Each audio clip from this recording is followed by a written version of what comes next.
राधे दोस्तों, आइए माघ माह महत्तम का 23वां अध्याय शुरू करते हैं।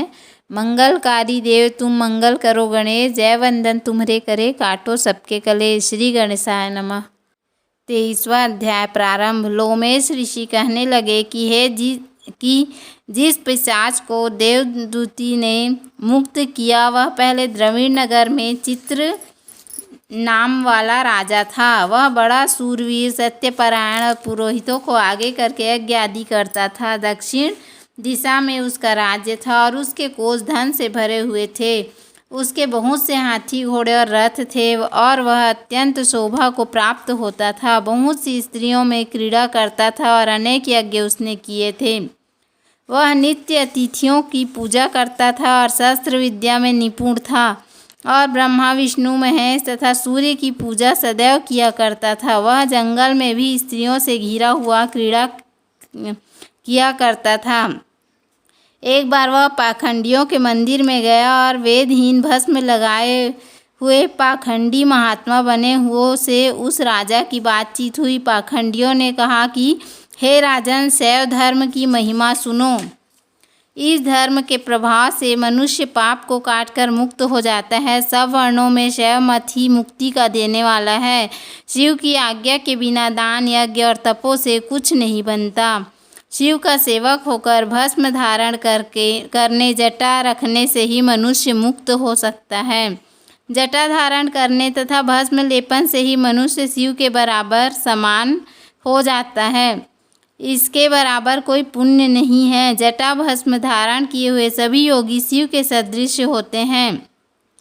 अंध, जड़, नपुंसक तथा मूर्ख सब जटा से ही पहचाने जाते हैं। शूद्र वर्ण के शैव भी पूजनीय हैं। विश्वामित्र क्षत्रिय होकर तप से ब्राह्मण हो गए। वाल्मीकि चोर होकर उत्तम ब्राह्मण हो गए।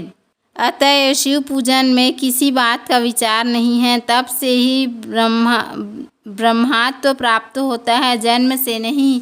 इस कारण शैव का दर्शन उत्तम है तथा शिव के सिवाय दूसरे देवता का पूजन न करें।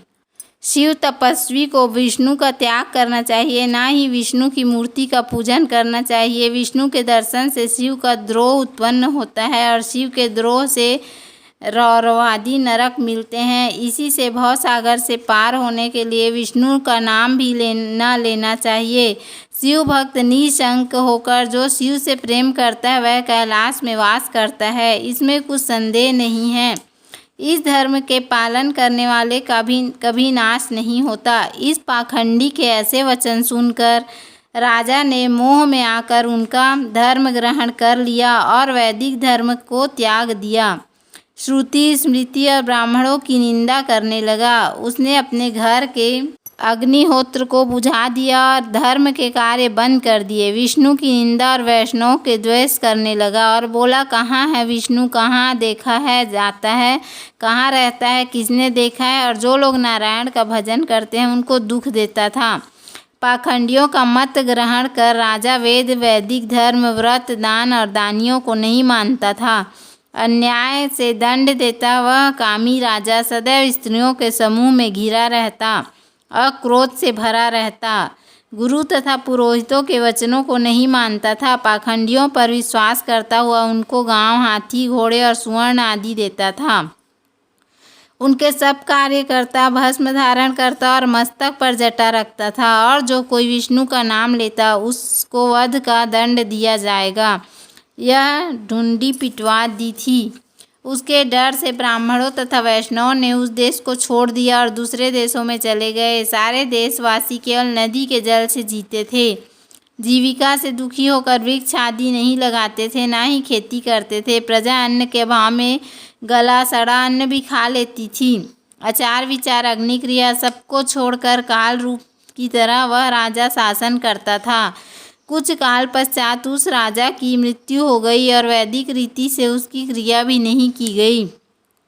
यह यमदूतों से अनेक प्रकार के दुख उठाता हुआ कहीं लोहे की कीलों पर चलना पड़ा, कहीं जलते अंगारों पर चलना पड़ा जहाँ सूर्य अति तीव्र था और ना कोई छाया का वृक्ष था। कहीं लोहे के डंडों से पीटा गया, कहीं बड़े बड़े दांतों वाले भेड़ियों और कुत्तों से काटा गया। इस प्रकार दूसरे पापियों का हाहाकार सुनता हुआ वह राजा यमलोक में पहुंचा। इस प्रकार 23वां अध्याय समाप्त। 24वां अध्याय कल सुनेंगे। बोलो श्री हरि विष्णु भगवान की जय। उम्मीद है आपको हमारा वीडियो पसंद आया होगा। यदि हमारा वीडियो पसंद आया तो वीडियो को लाइक करें, चैनल को सब्सक्राइब करें। धन्यवाद। राधे राधे।